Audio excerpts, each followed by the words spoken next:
Got game. Boom shakalaka.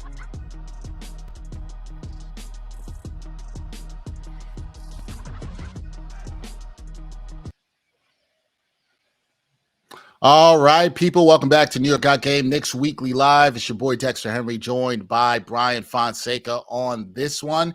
And we're coming to you, unfortunately, where the Knicks are not going to be playing anymore in the NBA Cup. We know some of you out there are angry. Some of you are not happy with Mr. Trae Young. We're going to get into all of that today. It should be good. Bryan, how you doing? Hopefully not angry. I'm fine. I was entertained by the whole ordeal. You know, him rolling dice at half court. I was like, man, all the years we've had basketball in New York and in that arena in particular at Madison Square Garden, I don't know if anyone's ever done that. So that's pretty cool. Well, I mean, also, you know, that thing about it is like the rolling dice is a interesting touch with them going to Vegas. The Knicks were not going to Vegas, so he's rolling the dice there. I was thinking about it more from a hip hop sense. But that too. But I don't think it works both ways. That's the beauty of it. It works either way, right? It works either way. But the Knicks, they do fall to the Hawks 108-100 in the NBA Cup quarterfinals on Wednesday. Knicks missing a chance to go to Vegas, get bounced in the quarterfinals for the second year in a row. So some disappointment there. Look, we talked about this last week with Jonathan Macri. I was intrigued by the NBA Cup. I want to see the Knicks do well. I think this NBA Cup has been fun. You've seen that from these quarterfinal games. These teams playing hard. Even look at the games last night. Teams care. They want to win, and I think this is what's going to continue to build upon it. It's a fun thing for the league, and hopefully one day the Knicks get a trip to Vegas out there. That will be kind of cool to see. But the goal for the Knicks is to win an NBA championship, and they're still trying to do this. Now, when we talk about this game, Bryan, we have to talk about what happened in the second half, because the Knicks looked fine in the first half, led by 7 points at halftime, up by as many as 10 in the third quarter, and then things all fell apart. It did not look good. It looked good until it was not good. Knicks outscored by 15 points in the second half, 61-46. They were outscored 34-18 in that third quarter. They shot terribly, 26% from downtown. But the big thing for me, well, actually, don't even go to the big thing for me. What was your big takeaway in watching this game and why the Knicks got bounced out of the NBA Cup? Just from a macro perspective, I mean, it's kind of micro within the game, but it's the third quarter, or the third quarter, as some people would say. It's really that. I mean, and in order to get there, like, I think there were some worrying signs in the first half where you can look back and be like, oh, this was kind of brewing. Trae Young, I thought, was getting some looks that were makeable in the first half that he just kind of missed, that he converted later on, and he was setting up others beautifully. Like, they really got into their offense after this first half, the Atlanta Hawks did, in terms of generating quality looks, and Trae Young really just feeding his teammates and them just getting these looks. And there was one play in particular where I feel like kind of set all this up. So Mikal Bridges takes Bogdanovich to the rack reverse layup in the first quarter, right? And it's 18-12 Knicks at this point. There's like 5 minutes and 13 seconds left. And there's an immediate inbound to Trae Young. Dribble. And Mikal Bridges is picking him up. He hesitates a little bit, like he's going to go around a screen, but there's no screen there, because we talked about Mikal Bridges dying on screens. Maybe he was so scared that the screen was actually there that he bit. But Trae Young essentially crosses him over and gets a free layup to the rim. And Mike Breen says Young gets to the rim again. And I'm like, it's the first quarter. You know what I mean? Like, I just remember that, like, Young gets to the rim again. Like, I replay this time and time over, because if you're looking at the play, like, Bridges, he just gets crossed up. Like, he's being left behind, so to speak. OG Anunoby is just kind of watching from above the key. He has Dyson Daniels there, but he's in no real position to help. He's guarding his man. It is what it is. He's at, like, closer to the right elbow, actually. And it's not really, frankly, his responsibility. And then you have Deuce McBride. He kind of just stays in that area. His responsibility is Bogdanovich. He doesn't really commit to helping, because you're not going to leave open a 38% career three-point shooter at that point. And that leaves Precious Achiuwa as the last line of defense, and Onyeka Okongwu just gets him out of there. Just boxes him out so that Trae Young could get this easy layup. And I kind of fouled it away, and I was like, I mean, that like if the Hawks end up doing this, and if Mikal Bridges is gonna struggle on an island, which he looked better defensively in the first half than he did later on, so we'll give him credit. But like that was just one of those things where I'm like, man, if Trae Young's gonna get to the rim like that, that doesn't mean layups for him. That also means opportunities for others. And you saw it as they got into the rhythm in the third quarter. It was alley-oops, it was passing out, it was better ball movement, and that's what killed them. Yeah, that's definitely what killed him. I mean, I think that's one of the things that killed him.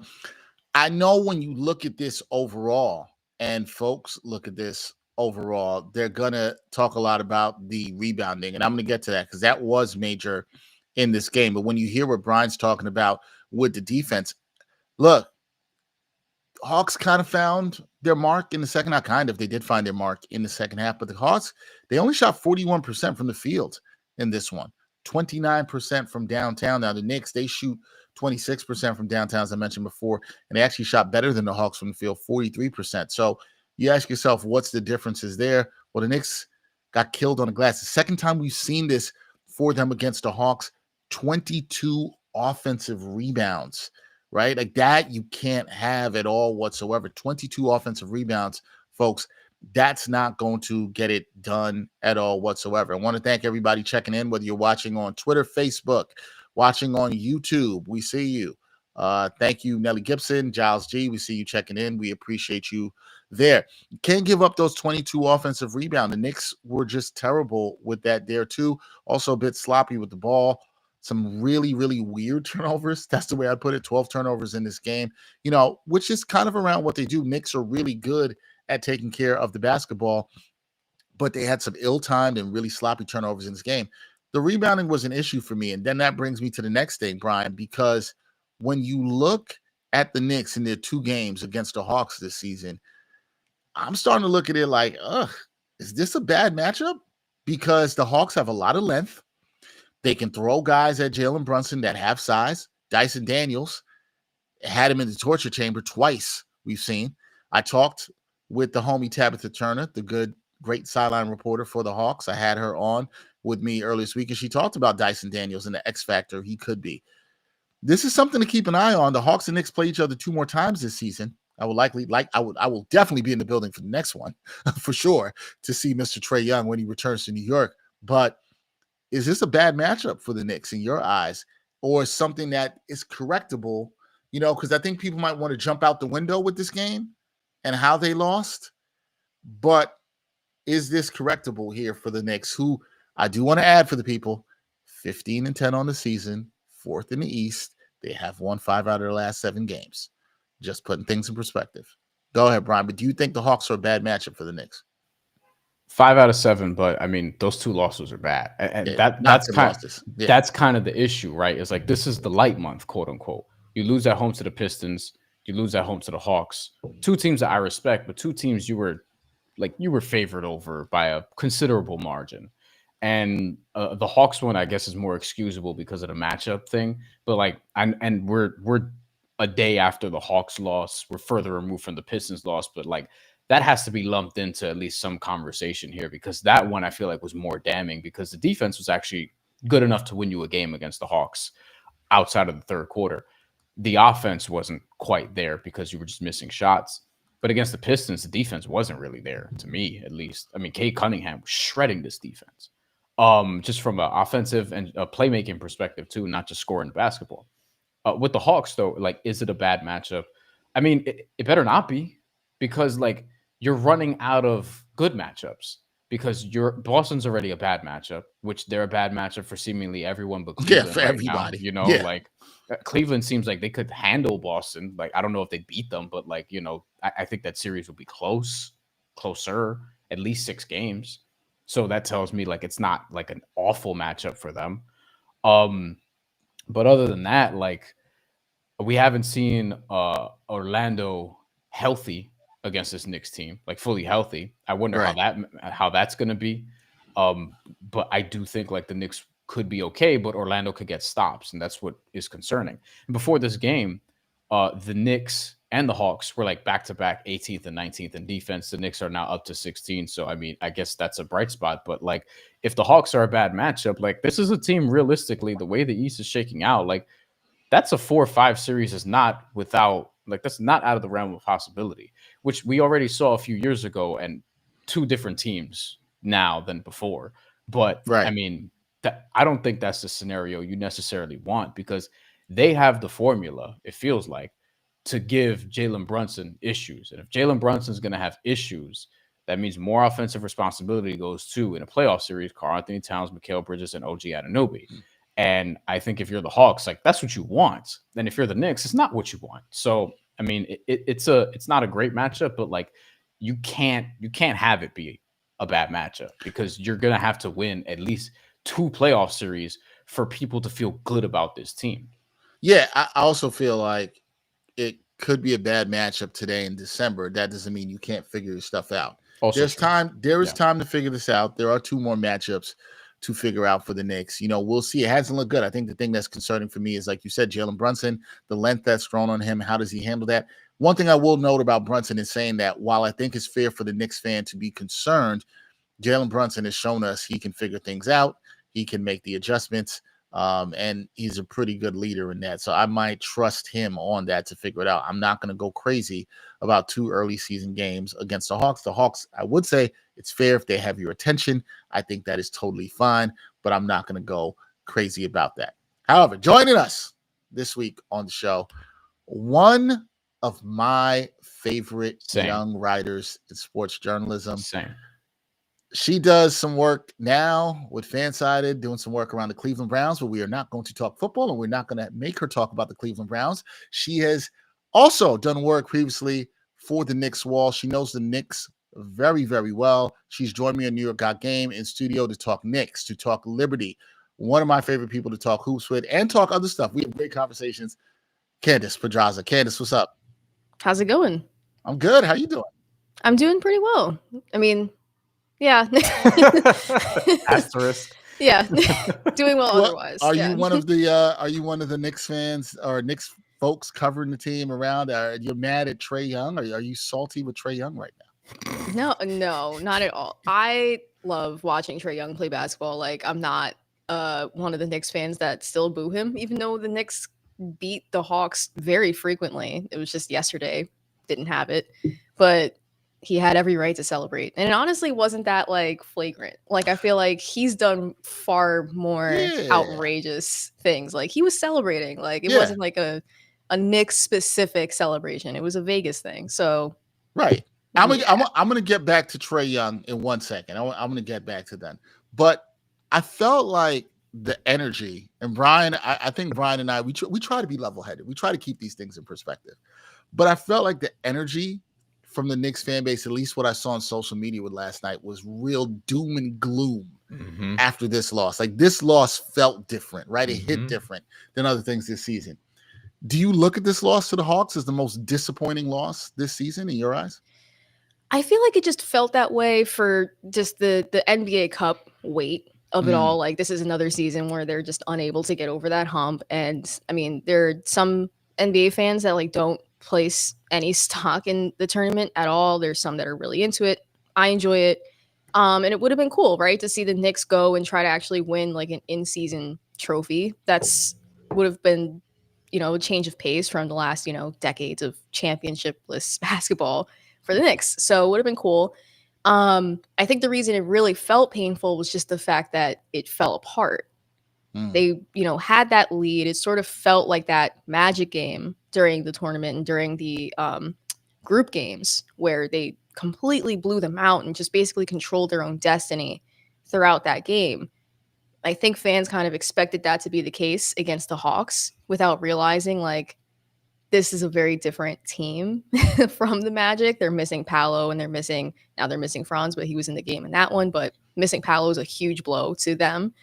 Atlanta's very healthy. So it wasn't a shock to me that they gave up that lead. I think it just felt so demoralizing because Atlanta played New York basketball in New York against the Knicks, and the Knicks weren't able to respond to it. They played that really gritty, like, physical, without fouling defense on the Knicks, completely flustered them, got Cat into foul trouble, made sure Brunson could not get anything going, and everyone else was just lost.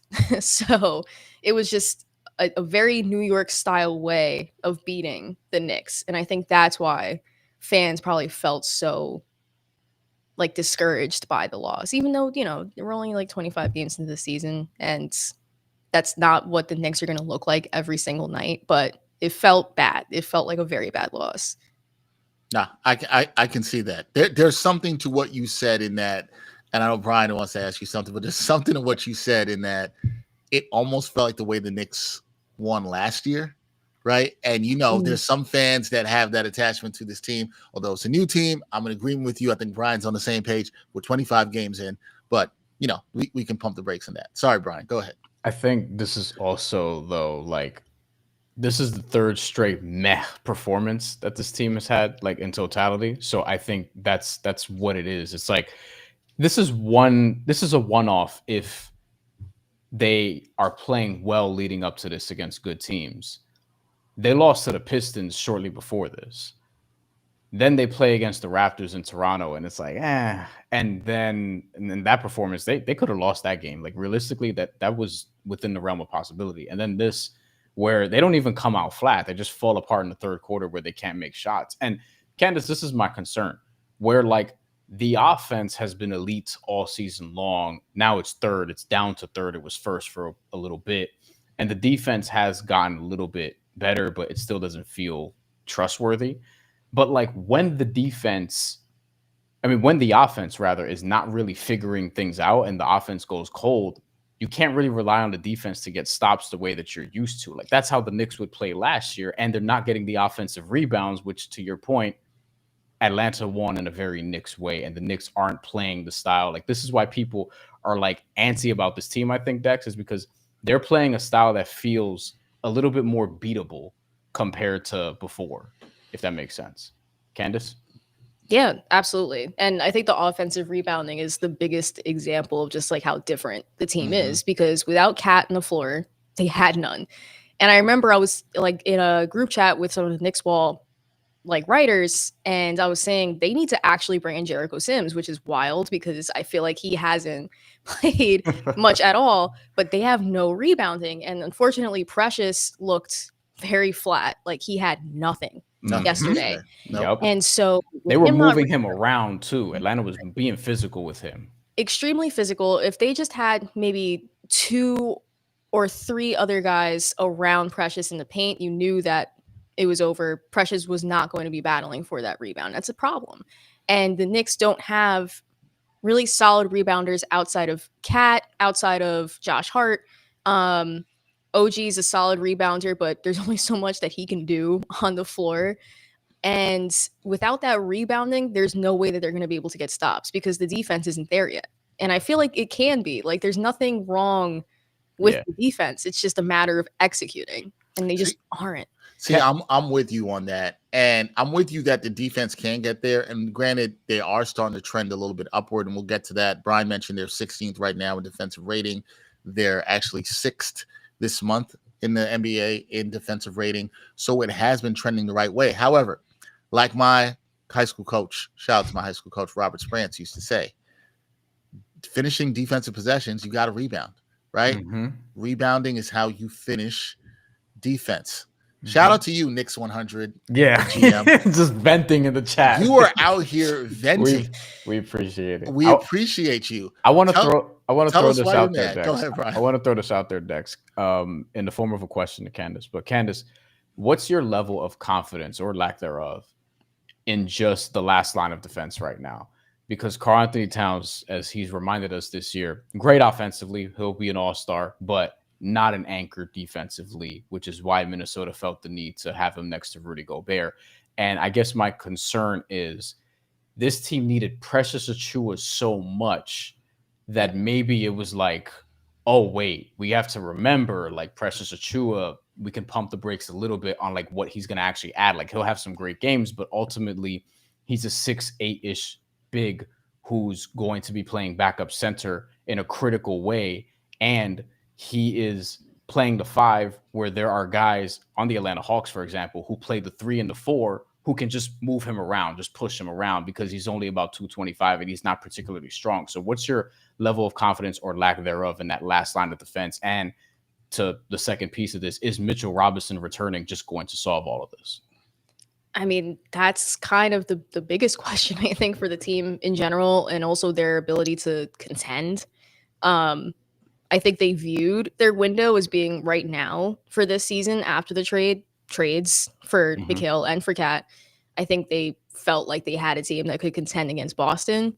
I don't see how that's possible if your only rebounder right now consistently is Cat. And so with no one else in that front court that's going to be on either end of the floor, offensively or defensively, putting up any sort of effort, it's gonna be lost. Like there's no other line of defense really there. And I think that the Knicks assumed that maybe OG could be sort of like a backup, not a backup five, but just sort of provide that help defense more often. And he does when he can. But I think the other issue with that too is that Mikal Bridges also kind of isn't like holding up his end of that bargain defensively. And so again, there's only so much that OG can do, who I think should be an all-star this year as well, just from how he's been playing. I feel like he has been one of the best players on the Knicks. I feel like he has cleaned up for a lot of Mikal Bridges's, lack of defense. Fair. Yeah. And so when you don't have OG available to help all the time in the paint, you don't have anyone else. And so, I mean, I hope that Mitchell Robinson's able to come back and actually make an impact. I just saw that he's not due back until maybe the end of January or the beginning of February. And I feel like I've seen maybe him returning like dozens of times for dozens of different timelines for this season. I frankly don't feel like he's even going to be on the team if they continue to play the way that they are, because they might need to make a trade for just a rebounding big. Not even someone that has to score, just somebody that can grab a rebound on a defensive possession. And so, yeah, if Cat's the only line of defense, there's no one else. I just don't see. I don't see it happening with anybody else. It's going to be a problem. And there's a lot that you mentioned there, Candace, in terms of the Knicks, whether or not Mitchell Robinson comes back. There's a lot of ifs around that, right? Mitchell Robinson was telling people a couple weeks ago he would like to be back by Christmas. I told people that is a long shot. I did not see that happening. Yeah. The Knicks definitely need help there. I wanted to ask you, because you mentioned Cat, and Cat's had a lot of issues fouling, in foul trouble last night, fouled out last night. So that's a thing that you worry about, because you've seen this. This was one of my concerns with trading for Cat. I talked to Bryan about this. When he fouls, he has these ticky-tack fouls in the big games. That is very, very concerning to me. Now, I don't know if we all want to call last night a big game, but it was an elimination game for the NBA Cup, right? And fouling has been an issue for Towns. I want to read to people some stats here. He's fouled at least 4 times in more than half of his career playoff games. That's 18 of 32, fouled out in 3 of them. That also is not including a 2022 play-in tournament game, which he fouled out in 24 minutes. Okay? This has been an issue, and what I see with him is frustration when the calls are not going his way. That leads to turnovers, that leads to other things. That's one of my concerns with Karl-Anthony Towns. How concerned are you about Karl-Anthony Towns and fouling and what we saw from him last night? Yeah, I mean, before him joining the Knicks, I knew that was just a thing about Cat. And it was just the bad that you took with the great with Cat, where that he's going to be able to put up, a 40-point game with 20 boards and, like 5 assists and just have like these incredible stat lines, which is basically what was happening yesterday until he started to get into these really stupid fouls, like in the second and third quarter. And so with Cat, it concerns me.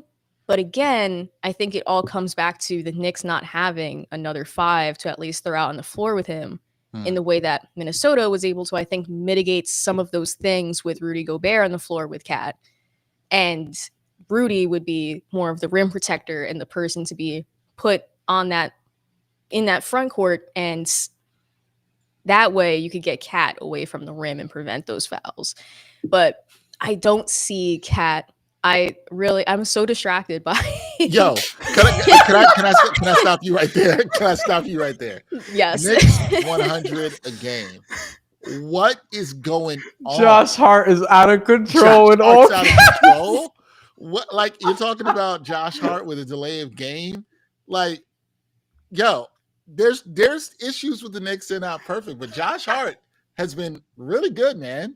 He's been really good for the Knicks. He was kind of on one at the end of the game last night, though. To the commentary. In the grand scheme of things, we're talking about that. Yes, the game was done. The game was done. Yeah. What do we do? We had another good comment also from Styles James Jones that we should probably put back up that I wanted to acknowledge. But he said when the trade for Bridges happened, all we kept hearing was how outstanding the Knicks wing defense was, and how it would be with Bridges and OG. That's nice food deliveries here. Don't mind that. With Bridges and OG, and that hasn't been the case so far. And I do think like we should talk about this because Mikal Bridges, you already mentioned this, Candace. Yep, hasn't been delivering. We've been talking about this. His defensive box plus minus is the worst it's ever been. His defensive rating, all the advanced defensive metrics. He looks uncomfortable in isolations, and teams weirdly also feel very comfortable attacking him in isolations, especially guards with handle like Kate Cunningham and like Trae Young more recently. Yeah. I've been concerned with that. Do you? I think a lot of people have talked, Candace, just to what Bryan's bringing up there is about Mikal Bridges' offense, but the defense has been more concerning to me. Him dying on screens, everything that Bryan just said, which I agree with. Has that been more concerning to you, or do you think this is more of a Mikal Bridges, as Styles brings up, which is a great point, that this is what we heard about him? Is it just more about him getting acclimated here into this system offensively and defensively? It's so weird because it feels like, at least with the offense, it was one of those things where it could be explained away. Like he's fixing his shot for some reason, or, he's adjusted this or that, and that's why his threes aren't hitting. This is why he's uncomfortable in the system. He's still getting used to everything. On defense, at least, he is, he should be at least competent on that end of the floor, and he just hasn't been. And I think the thing with the screens, especially as you mentioned, that's the thing that stands out, especially yesterday. He wasn't just dying on, the first screen. In, a lot of those cases, he was actually fighting through those first screens. It was on the second screen, especially when he was just letting Trae Young do anything to get away from him. That made no sense to me either. Just the fact that Bridges was on Trae Young when you had Deuce in the game, who I assumed would be the person switched onto him. And then you had DeAndre Hunter taunting Deuce because he is so much smaller than him, and he was able to get into the paint easily because of Cat's foul trouble. Just such a ripple effect. Yes. And so a lot of it started with Mikal Bridges and his inability to play one-on-one defense against Trae Young, despite that, wild wingspan that he has, and he should have the ability to keep him in front of him. He did not, and he just can't fight through screens. And it is just the strangest thing, because that at least should have been something he could have hung his hat on just from game one. But so far, he has not consistently been a very good defender. In the 2021-2022 season, he was second in Defensive Player of the Year voting. Yep. Second in Defensive Player of the Year voting, which, I mean, is pretty surprising. But, that was the year Marcus Smart won, which would have been probably Robert Williams had he not get hurt and tear his meniscus toward the end of the year, and then decided to ruin his career by the way that they repaired it. But that's another story for another day. The Mikal Bridges thing to me on defense, there was a play last night in the third quarter as the Hawks were getting going where Trae Young is obviously, he wants the high screen. Clint Capella gives it to him on Mikal Bridges. Mikal Bridges kind of as soon as he gets contact, he kind of flails a little bit. He doesn't know where to relocate to. Trae Young all of a sudden steps back, has this wide ass open 3-pointer, makes it, and then the very next play is the one that he actually just made it from 30 feet. Mikal Bridges didn't come up high enough, which at that point it's it's a 30-foot three. I don't know what you want him to do, and he was pointing to where he made that shot. Candace, are you at the point where you're questioning the long-term viability of Mikal Bridges on this team yet? Are you thinking about hey, maybe it's fine that they haven't extended him yet, and they could potentially actually try to get up out of this at some point? Yeah, it sucks to think that way, but I have felt like that a few times during a season. And I feel like especially in the Toronto game, watching RJ Barrett be this like unstoppable force. He's been good this on year. offense. And, his defense just continues to get better as well. And I'm like, wow, imagine RJ on this team still and no Mikal. And I was like, I think it's very wild that this team would probably be better right now in that very moment with RJ instead of him. Wow. And I hate feeling that way because it's just like Mikal Bridges was sold again as I don't know who said it. I don't know if it was Styles. So the guy's name was Styles, I believe. So yeah. As Styles said, like, they was sold as this like tandem that would be able to bring down other contenders like Boston or Oklahoma City or just teams that the Knicks would be presumed to be facing in the postseason at some point. Wingstop. And Wingstop, exactly. And it has been just wing. Like, OG's been great. He's been incredible. Mikal has been just like a zero defensively. And so, yeah, I mean, I think it's going to end up being very smart that the Knicks didn't extend him right away. I do think he figures it out, but I am getting very, very, very tired of having to wait for him to lock in. I don't know. What do you mean? They hate RJ? Listen, I was, Dex remembers this because we were doing a podcast at the time.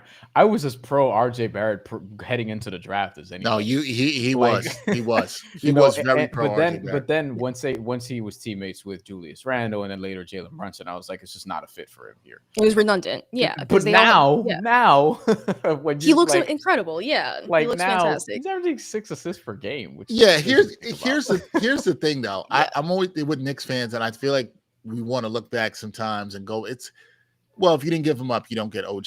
And OG's been tremendous, right? And we're saying that. And look. But if you call the Raptors right now and be like, yo, Mikal for RJ, would they do it? Probably not. Nah, probably not. Like, this is not a conversation we should please don't clip us and say that we're saying this or anything like that. Yeah, no. Also, it's a thought experiment. That's it. I understand that, and we'll get more into this. I understand that if you keep saying it's 25 games and people are like, okay, well, what's the mark where you start getting worried, right? I do not think this is the time to start getting worried. The Knicks are 15-10. If the Knicks were 10-15, I might understand where you're coming from. If you thought this team was going to be 19-6, I don't know why. Right? Like, I don't know why you would think that. There are 3 new starters in this lineup. They're trying to acclimate. I do think it's hilarious. Knicks 100 a game says, don't mind me. And all he's been doing is commenting, which is great. Knicks 100 a game. They're all great comments. You are bringing the energy, my friend, and we appreciate you. And thank you for giving Candace, who is very informative. She is fantastic at what she does. I don't think that there's a need to hit the panic button. And Styles brings up another point here in which he says, do we give him to the trade deadline before Leon Rose realizes that he has made a mistake with the Bridges trade? Look, when you're talking about that time, you're talking about 40-plus games. I don't think you can say the trade is a mistake in 40-plus games. Like we can have a little bit more patience. This isn't, no, I'm sorry, I'm on my soapbox here. This isn't 2K, guys. Too many of y'all play 2K and think you could just throw this person together, that person together, and the people stuff doesn't matter, and everything's going to just be fine. No, this ain't it, okay? All I'm saying is, if you've watched the Timberwolves this season, there's a certain somebody there who is a former, you could argue both former Knicks, but one former Knick in particular, like, they already probably need to be considering their future without this person on their roster. I'm not saying that to Styles' question. I'm not saying that you don't consider things at that time. Not saying that.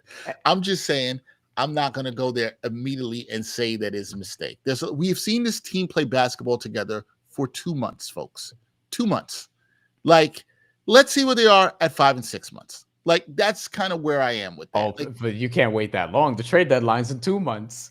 You know what? But that's at that point they will have 4 months. I'm just saying it's a journey. Okay, it's a journey. Okay, like let's do it. It's a journey. Let's do it. I want to talk about this before we get to our thoughts on this team through 25 games. Let's let's go back to Trae Young. Okay. End of this game. I understand the Knicks fans are in their feelings. I tweeted this out last night. Look, this is how I feel. Bryan knows how I feel about this, Candace. Candace, let me ask you this, because you are a baseball fan. You are a Yankees fan, correct? Mm-hmm. Because you represent the Boogie Down Bronx. Condolences. Condolences to you. Let's go Mets. From two Met fans. This is crazy. This was a setup. This was not a setup. We love you. No setup. But in baseball, do you get mad when somebody hits a home run, does a bat flip, and they might style a little bit? Does that bother you? No, not at all. No, it doesn't bother you, right? No. I look at Candace Trae is Young. the wrong person to ask. She's too level-headed. Like for that. Brian, we might get into this because we know you. I know what you would do. You're not here for the disrespect. I understand that. What do you mean? In what context? In what context? Well, I agree. No. You're making my point. I agree. The disrespect matters in context. I agree with that. If I'm a Met fan rooting for the team and someone does a bat flip against them, no, I don't care. You know what I mean? But if I'm on the team, like if I'm an actual player on a team, like if we're playing rec league ball and someone's celebrating or whatever against us because they're playing a game or whatever, like, yeah, I might have to see them. But like, preferably, let's get a win first. I'm not. You know what I mean? I'm not the person. I'm not seeing anybody over bat flip. What I'm going to do is I'm either strike you out the next time because that's how I'm built, or I'm going to hit a home run on you and bat flip. But that's what I mean. That's what I mean. That's what you mean. I thought you meant like seeing with hands. No. Like it depends. Well, it also depends on the level of disrespect. Understood. My point and what I was getting to with Candace is, Candace, did you find Trae Young rolling the dice on the court, a fake rolling the dice at the end of the game? Was it disrespectful? Was it something the Knicks should be mad about? Well, I mean, they should be mad they lost, but something they should be mad about, something they should do. Was this the ultimate disrespect to Knicks fans? I think I saw some people talking about the Knicks need to do something. What are we talking about? Like, no. Are you tired of him trolling the Knicks again? No. I mean, I saw a clip yesterday. Jalen Brunson put it perfectly. Like, if we don't want him to do that, we win the game. And if we win the game, he won't do that. And that's it. That's basically it. Like, they put up no fight during the game. There'd be no reason to fight after. I feel like I felt more like disrespected just from a fan perspective, I guess. But I felt more like it was disrespectful when like Tyrese Halliburton walked into like his press conference after Game 7 with the Reggie Miller with the Reggie Miller choke shirt. That I was like, relax, because like, you know, like the entire Knicks starting five was out. They were injured. Like, there was literally zero chance of the Knicks winning that series. And so for him to pop out after the game with that hoodie, and it's just like, dude, like, we all know that the Pacers are going to lose to the Celtics. So let's just like pull it back a little bit. Like, that one felt more like disrespectful than what Trae Young did. Like, again, he was celebrating going to Vegas. He didn't do like any like New York specific trolling. Like, he's worn literally sneakers that say like King of Broadway and still lost to the Knicks at MSG. So he's just going to forever do these things, and I've accepted it, but I felt no type of way about it yesterday. I personally think that if you're an athlete or anybody in life and somebody styles on you after they win, which is what I'll call this by Trae Young, they style on you, you're mad, you can be mad about it. I have no problem with that. But if you're mad, go kick their butt next time. Go beat them next time. Be better. If you're going to sit there and be mad and then want to fight, you just look over emotional. Looks like you can't handle it. I get it. Trae Young has been a little bit of a thorn in the Knicks side, but the Knicks have gotten them sometimes. Like you said, I understand you don't like how Trae Young smirks and smiles at the Garden, right? I understand all this stuff. But if you really don't like it, win the game. Be mad and get him next time. That's what the Knicks have to do. Sitting around and being mad just because he rolled the dice and saying they should put some hit. Come on. I think some of the fans are doing a bit too much. Candace, I like how you're built. I like that you're not tripping over this. I'm not tripping over it. I think it is what it is. No, absolutely. Plus, the captain, Jalen Brunson, said, like, as you mentioned, win the game. That is the object, to win the game. Don't give me about when Terrell Owens went in the store and George Teague went and hit him or whatever. I thought that was hilarious that George Teague was that mad to hit him. Don't give me any of that. I don't want to hear about planting the flag. If you're mad about somebody planting the flag, win the game. Now, or come up with a bill, apparently. Now, are there lines that could be crossed? Sure. Somebody talks about your family, says something racially, sexually offensive. Fine. You might have to throw some hands. I understand that. But come on. You're not going to do that. Nah. You know what? Don't tell me no, it's not New York. Knicks 100. You know what New York is? Win the game. Do that. Win the game. How about that? Shout out to my guy, Greg, Film Stuff, in here checking in as well with us. Win the game. That's all I'm saying. Win the game. All right. Candace, we appreciate your time. We're going to move along a little bit here. When you talk about this Knicks, we're kind of talking about this and the things we have to look at with the Knicks. What is this Knicks team identity? What's their identity through 25 games? Because I feel like this is part of the question of what Bryan is posing when he says he doesn't trust them in certain areas. I think it's fair to say, okay, they're not a bad team by any stretch. I will not call them a great team at all. They feel good-ish, right? Like, I think we could all agree on that. They're good. Elite offense, meh defense. Right. But what's their identity? Who are the New York Knicks, Candace, through these first 25 games? I think it was a Bleacher Report article, and it gave like one word for every team so far throughout the NBA season. And for the Knicks, it was confusing. Sure. And I feel like that's right. That's how I feel. I feel like their identity is confusing. I could not name really a defining characteristic of the Knicks.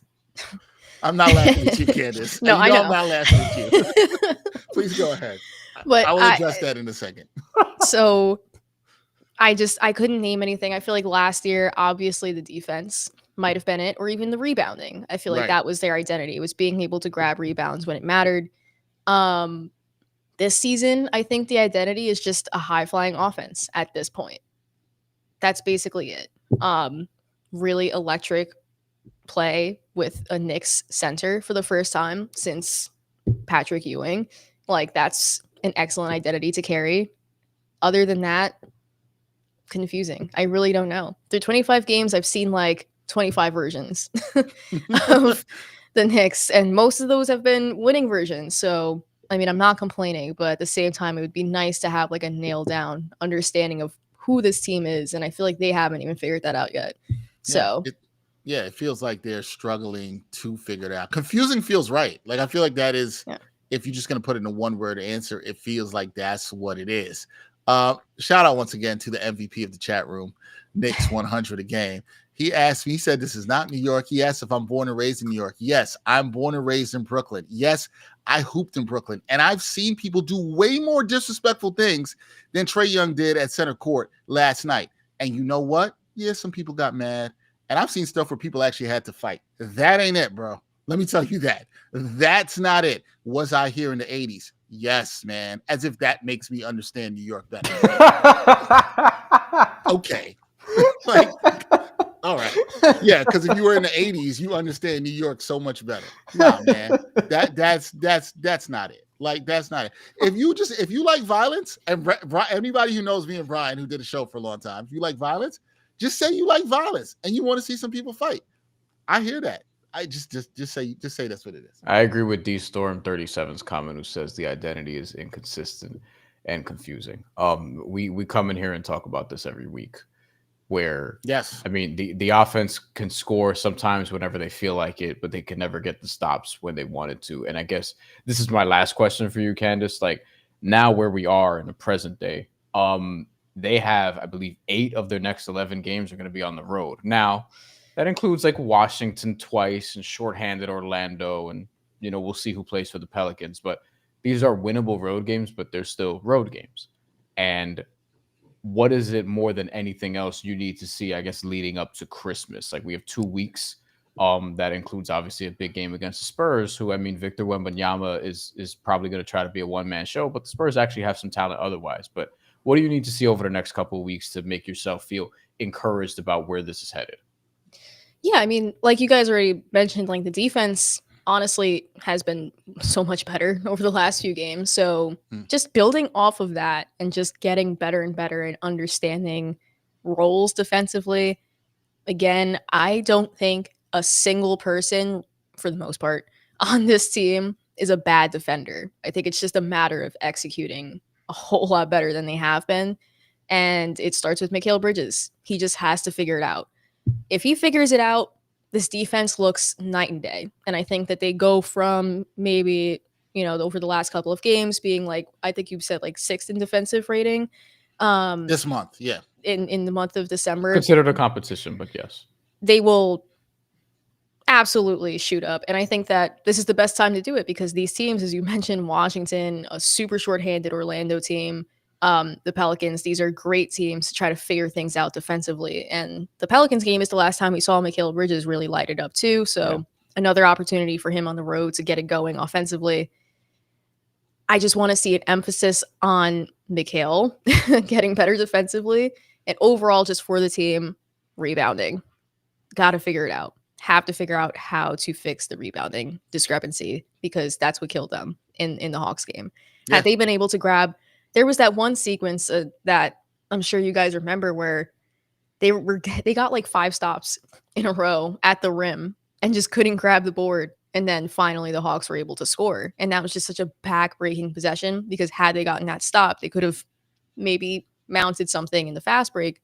Instead, they got completely shorted. Yeah. So the rebounding, Mikal's defense, those would be the 2 things I really just want to see an emphasis on for that road trip.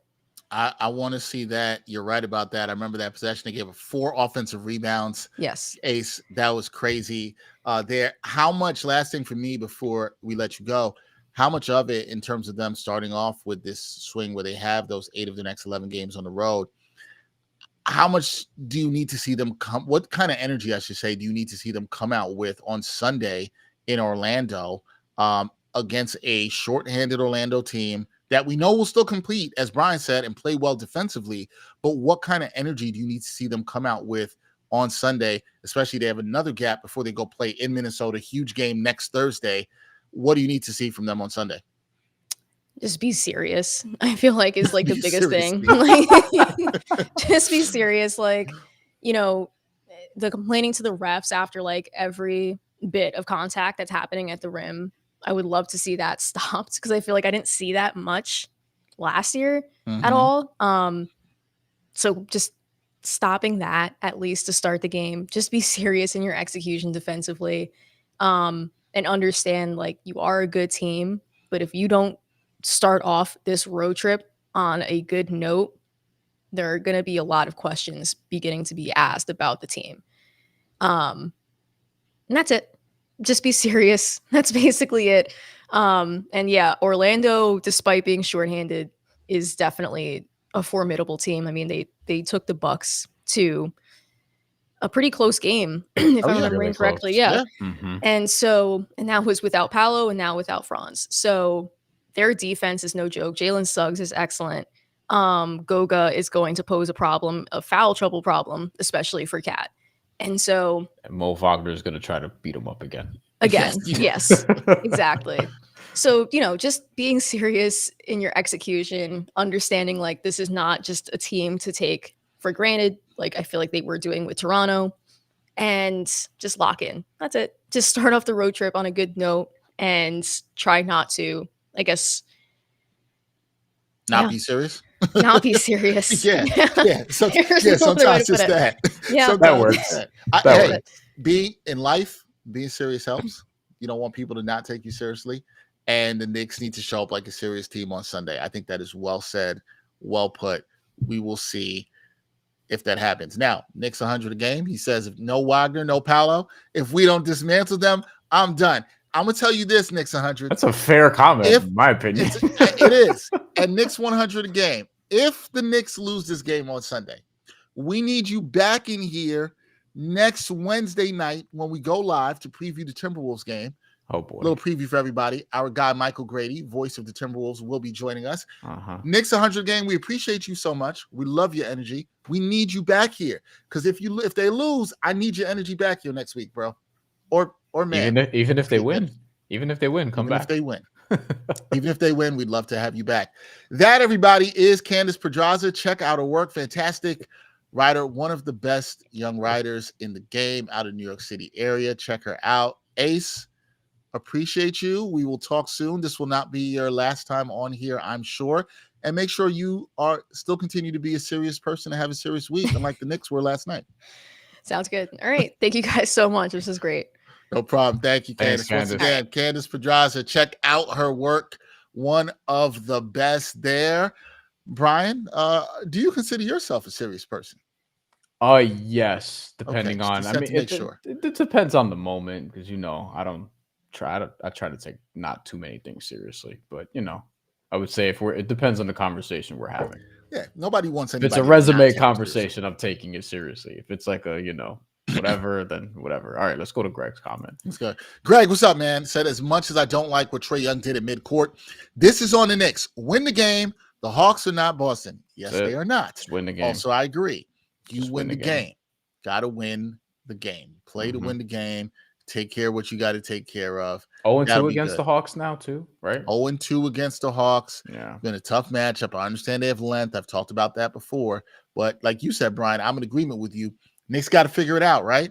You got to figure it out because then it starts getting late real early. And that's not what you want. We'll get to that in our last segment. Because I just threw something in the doc that you haven't been able to see yet. No, I saw it. I want to talk that one out for a minute. I saw that one. We're gonna move on to our segment we always do to close the show, called Real or Not. And I think we got some good ones because sometimes Bryan and I we can get on to some really good topics. But this one, I want to start at first. I want to talk about something that we've already been talking about in this context of this show. We talked about it a little bit with Candace, and Bryan talked about it at the top of the show, and that's the Knicks defense. Okay, now the Knicks have moved up in defensive rating.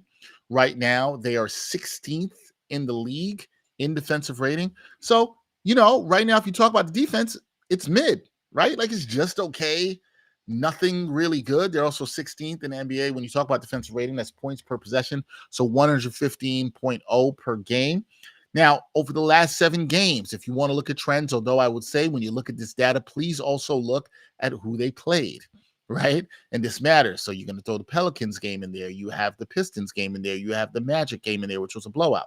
So think about that. Third best defensive rating, though, over the last 7 games at 106.1. And they are 6th this month in defensive rating, right? Also factor in who they played.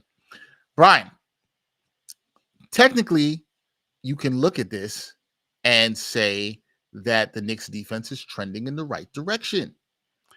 Do you think the Knicks can make and have a top 11 defense this season? And somebody might be looking at the number and say, why didn't you do 10? Why didn't you do 12? Why didn't you do 15? I can explain There's that. data that shows, and Bryan will get into this, that NBA champions are in the range of the top 11 defenses historically. This is what happens. If you have a top 11 defense, you're not saying it's guaranteed to win an NBA championship, but NBA champions generally have a top 11 defense. So can the Knicks get into that conversation where their defense is good enough to win an NBA championship and be a top 11 defense? Bryan, yay or nay, real or not, what do you say? If they don't make a move, or if Mitchell Robinson doesn't come back healthy, then I don't see how they can get to top 11. Or if Mikal Bridges figures it out, that's probably actually the main thing. And Jesse, we're gonna get to that comment actually with this next question. It's my guy Jesse. That's a good one. We're gonna get to that with this next question, but because the next one is offense based.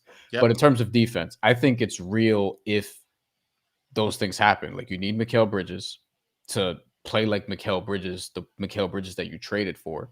You need Mitchell Robinson back, or you need to, and maybe we'll get to this too, to add someone who's going to help you shore up that defense. But this one's a tough one. And really, this is why top 11 matters. If you look at the last 25 years, and you can go back even a little further than that, but let's have a cutoff point at some point. If you go back the last 25 years, every single NBA champion has had a top 11 defense, except for 2 teams. One of them is the 2000-2001 Lakers. They were 21st. We'll get to why in a second. And the 2022-23 Denver Nuggets were 15th, but contextually, they were top 10, 12 or so the last couple months of the regular season, if I recall. Like I remember Correct. that being That a is discussion point. And when you saw in the playoffs, they got stops when it mattered. There's context to both of these, right? Like in the case of the Lakers, they had the best player in the world. In the case of the Nuggets, they had the best player in the world. In the case of the Lakers, you also had Kobe Bryant. The best player in the world was Shaq. You had Kobe Bryant, who was already getting like all-star MVP votes. He was like in the top 10, I think, that year. He was getting all defense. He was, all NBA second team. So he was one of the 10 best players in the league that season. Shaq was all NBA first team, et cetera, et cetera. D Storm 37 doesn't think that they'll have a top 11 defense based on that comment. And with Denver, to be fair, I mean, you have Nikola Jokic, so you're able to overcome some things. But also, when you look at actually both these teams, the Lakers faced who in the finals that year? Allen Iverson Sixers. And what do we always joke about with Allen Iverson Sixers that made it to the finals? We always say, how the hell did he get them to the finals? With all due respect to Tyrone Hill, Matt Geiger, and Raja Bell, and Eric Snow, but that's kind of what it was. And then when you look at who the Nuggets beat, they beat a Heat team that was the 8th seed that barely got into the playoffs and just went on a historic run that I don't know when we're going to see that again. Like a team that I thought was better than the 8th seed, but not a team that could overcome Nikola Jokic and what they did. But every other defense, at least top 11. And it should be noted that all these NBA champions in the last 25 years and pretty much in history, they're usually elite at, if not both offense and defense, one or the other. So the Knicks do have the offense. I think they have a championship level offense and could have a championship level offense all season long. They were first. They're back at third. It feels like they could be top 5 all season. But the defense has to be better than 16th. It just has to. And it has to do that for a sustainable period. But do you think it will? Do you think that will happen? Or is that contingent upon them making a move? Because that's the thing for you. You kind of hinted at that at the beginning. Is it contingent upon them making a move? Or do you think as currently constructed, they can get to be a top 11 defense? I'm going to say I with this roster right now, I just don't see it. You don't see it.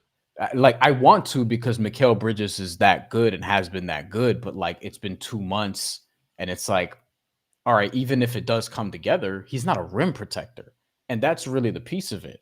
We're going to get to this with one of these next questions, one of the last questions, but Mitchell Robinson's still hurt. Does he come back and solve the problem, or can you even afford to wait that long? And when he comes back, you're going to have to like limit his minutes anyway. Yeah, see, that's the thing to me when I talked about we have to be a little bit patient. That's the one to me where the clock is really ticking.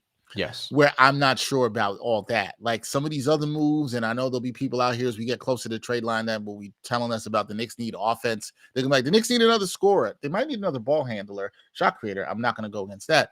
But people are gonna talk about offense. Offense, not the issue. However, we're gonna talk about offense the next one. I want to bring up this point by my guy, Jesse Hoffrichter. Shout out, Jesse. What's up, Jesse? How you doing? That is my guy. Appreciate you checking in. He said, I don't know if y'all already discussed this, but the offense seemed so one note last night. No, would have liked to have seen them try some other things when the threes weren't falling. Thoughts? Here's what I will say to that, Bryan. I'll let you get to that. And then we're going to get into the real or not question we have about offense. Jesse, I think it's a good point. The offense definitely looked one-dimensional last night. Now, I thought there also were things where the Knicks were getting good looks. I thought the shot creating station got a little bit wonky in the looks they were getting late in the third quarter, early into the fourth quarter. But in the beginning of that third, they were getting some looks. They weren't falling. You saw some good looks in the first half. I think the Knicks have been fine in terms of their attempt and volume of threes. I think the issue is, and this is something I brought up about the offense, do they have another guy when it's not Brunson, or Brunson's getting frustrated by the length that we saw on Wednesday? Who's the other person you're trusting to create those shots right now? Bryan, top of your head, who's the other person you trust to create those shots, to get into the paint, to get those mid-range jumpers? Now, we've seen Bridges on a lot of curl action, some stuff. It kind of has to be him. That's probably my answer. How much do I trust that? How much do I trust that though? Like that's the worrisome part, right? Right. But I'm not going to sit up here and be like, here's the issue you have. If you go out and try and get somebody, I mean, like you have to trade somebody and you're already thin. And the salary slot you would probably be acquiring if you're talking about like a high level shot creator, that means you're going to have to move one of your main guys. So you're going to take away something to do that. Like, I think, it kind of has to be Bridges because you traded all this for him. Like, that's what you're here to do. You're here to be basically an elite high level role player that can play both offense and defense at a reasonable level. And the defense needs to be better. The offense, I feel like, is a little bit ahead of the defense for him right now. But still, do I feel awesome about him being a secondary shot creator? I mean, not really. I also would say, and we'll get into this, I'm not going to go long into this, but as the Knicks get close to the trade deadline, I think they'll look at some buyout candidates, whether it's a Malcolm Brogdon, then that's somebody they could look at that could help them. We'll get into names like that. But I am with you, Jesse. I would have liked to see them try some things. I think most notably, Bryan and I have talked about this throughout the show, getting to the rim, which is another thing that you haven't seen a lot, right? We know what Brunson could do in the mid-range, but he couldn't get any of that. Dyson Daniels wouldn't let him get anything off yesterday, who did a tremendous job on him. But you would like to see some more offensive versatility in terms of them getting to the rim. We know the Knicks are among the teams at the lowest free throw attempt rate in the league right now, something they struggle with, although they shoot free throws as well as anybody in the league. So it's getting to the line. That kind of helps when you're sort of in a funk with shooting the threes. I don't think they didn't take quality shots.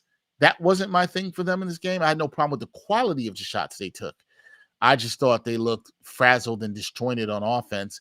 And I got to give credit to Atlanta, who played really, really well defensively in the second half and used their length fantastically. And sometimes it's just that. I'm less worried about the offense than I was not doing well in the glass. The Knicks are actually one of the best defensive rebounding teams in the league. Their defensive rebounding rate is tremendous. They're one of the best in the league. But against the Hawks in 2 games, they've got dominated on the glass, and the Hawks have been able to do whatever they want. So that's been a problem for them too. Now, the rebound number could be a little skewed too because the pace that they play at. You know what I mean? So that's something that they could take advantage of too, because they're one of the slowest teams in the NBA again, which is not a bad thing, right? That's a methodical thing by design, but that's also just something to take into account. And I like different styles. Yeah, I know you that too. Yes. Yeah, post cat for a possession or two. Yeah. I would like to see more of that. However, Jesse, it hurts when Cat's in foul trouble and he's getting frustrated like he did last night and making some turnovers. It sometimes takes away from that, but maybe it's something you want to establish a little bit more early on. So it's a fair point there for sure. Okay, so moving on with real or not, something else I want to do, and I'm sorry, D-Storm, I see your comment here. Mitch isn't the answer because he can't stay healthy. Fair, they do need another shot creator, need more side scoring off the bench. We're going to get to your Mitch point you bring up there in a second. We're going to come back to Mitch in wrapping on that in 1 second. We're going to wrap on that to talk about the size of the center position. But we just talked about the offense. Jesse brought it up, a good one, talking about the offensive versatility. But the question for me here, B, is the Knicks currently tied for second in offensive rating with the Celtics at 120.2. They were number one. It's dropped. The last couple of games haven't really been great offensive games for the Knicks. But we do believe here on this show, the Knicks offense is elite. But can or will they remain a top 3 offense this season? What do you say, Bryan? This is going to be hard. I'm going to say yes, though. I would feel much better saying that they've remain a top 5 offense. Top 3 is tough, but right now they're pretty comfortably top 3 because right now first is Cleveland, second is Boston, third are the Knicks, fourth is Dallas, and they're more than 2 points better per 100 possessions than Dallas. That's a pretty sizable margin there. One that Dallas can make up over time, and then after that you go a little further down. You have like Memphis and Sacramento. So I think they could absolutely stay in the top 5. I think they could stay at the top 3. So I will lean yes on this, but I will say like the efficiency is kind of stupid. So that's going to be hard to like maintain 39% from 3, 50% from the field. Like the only other team that's really doing that is Boston, and Boston is Boston, right? Like they play that way. They're used to playing that way. Karl-Anthony Towns started the season shot out of a cannon. He's fallen to earth a little bit, but he's still like putting up a ridiculous season in totality. Yeah. Like it's come back down a little bit. Like we were saying, like I don't know if it's going to stay like where it is, but it's still probably going to be pretty high. So, and yeah, this is like all these things are health things. So I would lean yes on this, but top 5 definitely. Top 3, I would lean yes. I would lean yes on this too. I think they have the talent. I think this offense, I still believe this offense can be better than what it is. We asked that a couple weeks ago, right? Can they be better than what it is? I still believe that because the Knicks are still a top 3 offense, and Mikal Bridges hasn't even hit his stride offensively, right? We've seen his offense uptick a little bit better, shooting numbers a little bit better this month, and I'm intrigued to see where he is at the end of this month, but they still haven't hit that. And so, look, I think Cat is what he is offensively. Brunson is fantastic and has been really efficient in terms of passing the ball and also doing what he does. I'm not worried about those two guys. OG shooting has come a little bit back down to earth, especially on the above the break threes. But I think this team can be a top 3 offense. I hear you. If I was making a bet, feel better about top 5. But I'm going to go with it. I'm going to say, you know what? The Knicks will remain a top 3 offense. Wouldn't shock me if they vault back up to number 1 by the time we're talking about this next week. This is the one right here. How that goes. Now, this is the one Brian's excited about because it was also his submission for it. So he's smiling already. But clock's ticking, folks.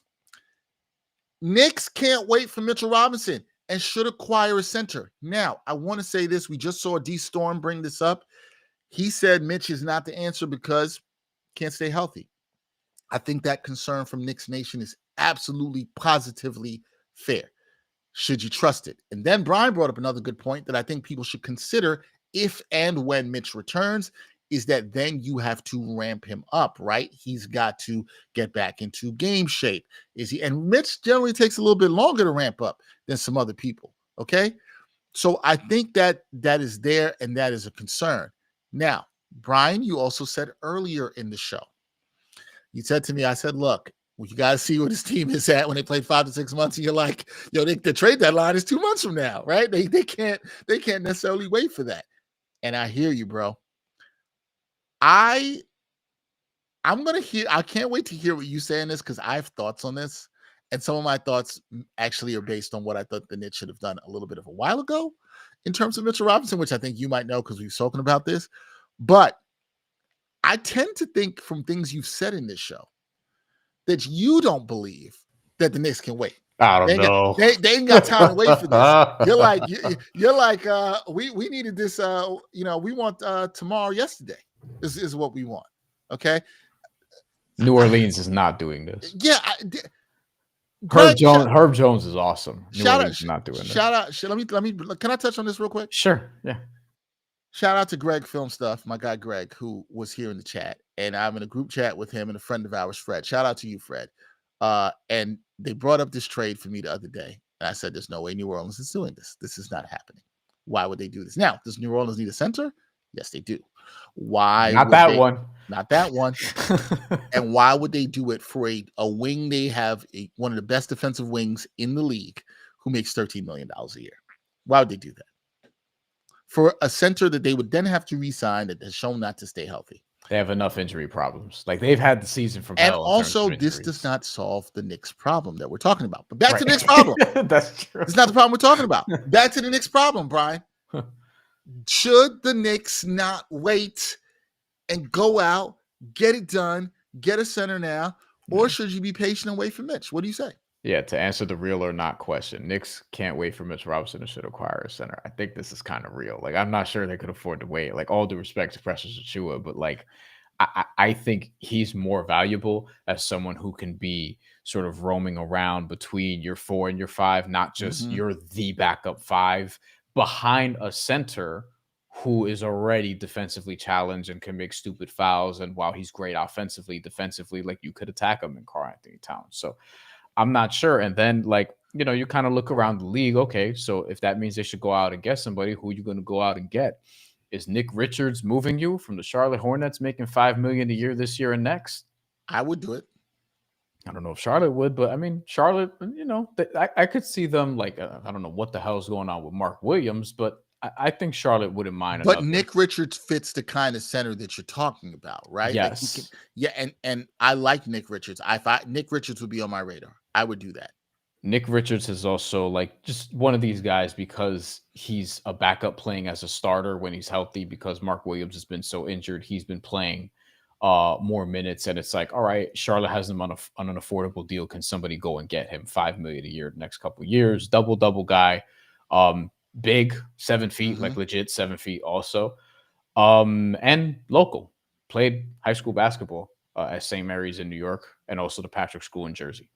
Jonas Valanciunas, is that moving you at all? It is not, because I like I Jonas think Nick. I Valanciunas. think there are some Knicks fans who would actually love it because of the physicality. But Yeah, but he doesn't have the foot speed that I need when he's switching, and that Yeah. doesn't work for me. Yeah. And so, no, the answer is no. And I like Jonas Valanciunas, but no. 10 million this year, roughly 10.3, and then 10 million again. So I guess it jumps back down. In the final year, he's in a 3-year deal with Washington. This show is going to be so fun before the trade deadline. Yeah, I know. I can't wait. Washington is almost certainly going to trade him. Here's an interesting one. I don't think. Well, I don't know if Utah's going to trade this person, but Walker Kessler's name has been floated around there, and I mean, he's on a rookie scale contract, so it's almost nothing. But you're gonna have to give up something of value, though. He's at about $3 million. Now it depends on how the Jazz feel about Walker Kessler going forward, right? Walker Kessler's a name I would absolutely go for. I think he fits. He's young. He fits in the Knicks timeline. However, you're gonna have to you're trading with Danny Ainge. Rule number 1. Yeah. Don't trade with Danny Ainge. And Kessler looks good now, too. But Kessler looks good. Could you get him and maybe bring back also like a Jordan Clarkson, flipping Mitchell Robinson and somebody else? Maybe thinking about something like that. Now, it's going to cost you some picks, too, because Danny Ainge. But that's one I would absolutely think about. I think you get 2 pieces that could fit there as well, too. Why not Jake Landale from the Rockets? Jock Landale. Sorry. Wrong J. He won't cost nothing. Nope. There's kind of a reason for that. There's a reason for that, sir. There's a reason for that. If you know he won't cost nothing, come on. No. He's fine. He's I mean, I'd rather, if that's the case, then why wouldn't I just see if I can get Mason Plumlee, which I mean, with Nurkic out, he kind of has value for Phoenix at this point. So they need him, but I don't see that. I see D-Storm. I see you saying the Knicks don't have enough assets for Kessler. I'm inclined to agree with you. They probably don't, because like I said, they're trading with Danny Ainge. Yeah. I'm inclined to agree with you on that. I'm not saying you don't make the call. I'm not saying you don't try. Maybe you catch Danny Ainge slipping, but I doubt it. But you don't do it. No, sir. No. This is white on white crime. We will not do this. We will not do this on this show. We will not have any. Landale is a mirror image. Landale's a mirror image of iHeart. I mean, if they put up the mirror, they have the same skin color, but that's about it. Speaking of white backup centers, Zach Collins, does he move you at all? Flipping off officials. You know what I mean?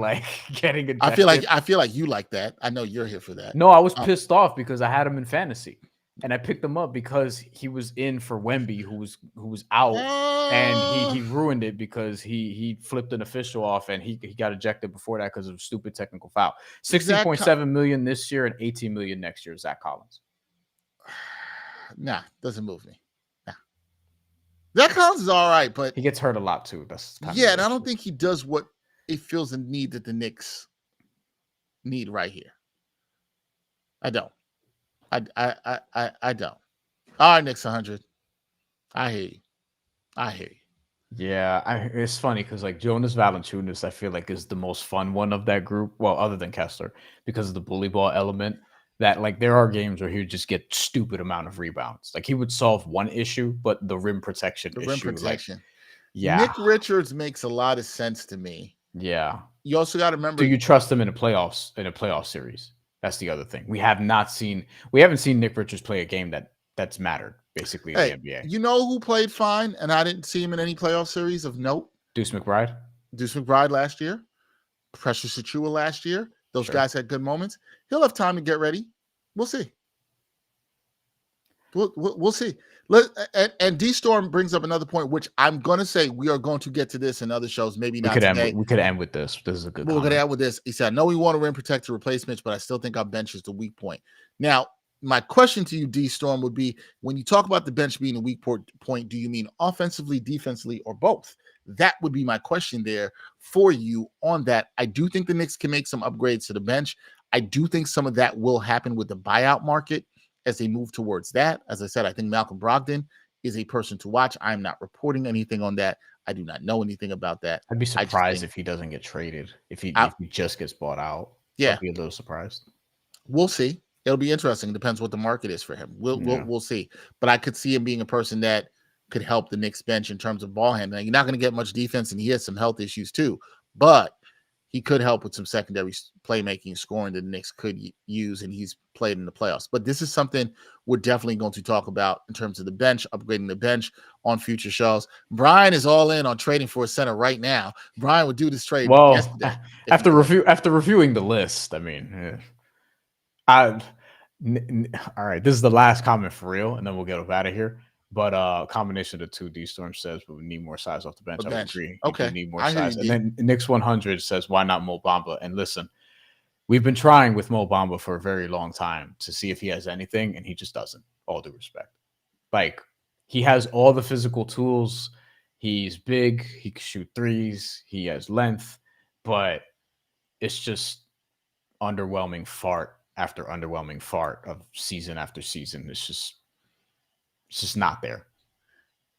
Like, you're just going to be disappointed if you bring him in and expect anything. All due respect. Like, seriously, all due respect. Nah, but like, I mean, Magic, Lakers, Sixers, Clippers, like, he's kind of a bust. Still in the league though, so good for him. Still in the league. Shout out to Mo Bamba, repping Harlem. We appreciate that. All right. That's a good one. There we go. For real or not. We'll see if Bryan is right and the Knicks start making a move to get a center. Could be getting late early on that front. That part I do not disagree with Bryan on at all. Catch us next week, December 18th, Wednesday, 7:30. Timberwolves play-by-play announcer, our good friend Mikal Bridges, will be joining us as a guest. This is going to be a good one because we are going to preview the huge Knicks-Timberwolves matchup in Minneapolis. Cats return back to Minnesota. Julius Randle and Dante DiVincenzo playing Knicks for the first time. I was actually supposed to be out in Minneapolis for that game. I'm not going to Minneapolis. I'm going to be here with you previewing the game. Minneapolis is probably cold right now. I will have to see my brother Grady another time, but we will see him next week on the show. That's a really fun one. We're going to have a good guest and break that down. And then hopefully we'll also talk about how the Knicks looked in their previous game against the Orlando Magic. And we'll see if Knicks 100 a game, who's been fantastic checking in on here today. We'll see if you are mad or happy coming off that loss or that win. Thank you to our guest, Candace Pedraza, for joining us. Great job by her. Fantastic time talking some Knicks hoops with her. Oh, D-Storm lives in Minneapolis, but he's from Queens. Shout out to you, D-Storm. Okay. No problem out there. We appreciate you checking in from Minneapolis with us. Be sure to tune in next week. That'd be good. Minneapolis, dope city. I went out there last year to catch the Knicks game against the Timberwolves last year, and I had a really good time in Minneapolis out there with my guy, Mikal Bridges.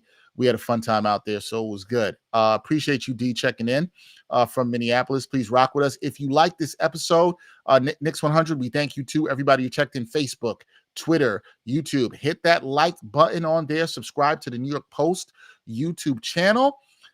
It's my guy, Bryan Fonseca. You have yourself a lovely week. We will have another new episode of New York Got Game dropping on Monday. Still undecided on topic and guest, but we will figure that out in the coming days going there. We told you about the show next week. Also, got to thank our great producer, Jeff Stansbury, doing a fantastic job behind the scenes, making everything look good. For my guy, Bryan Fonseca, for all the lovely people who are watching, tapping in, checking in with the comments tonight. We appreciate you so much. I'm Dexter, and we will catch you next time on New York Got Game. Peace. And thanks for watching New York Got Game. Boom shakalaka.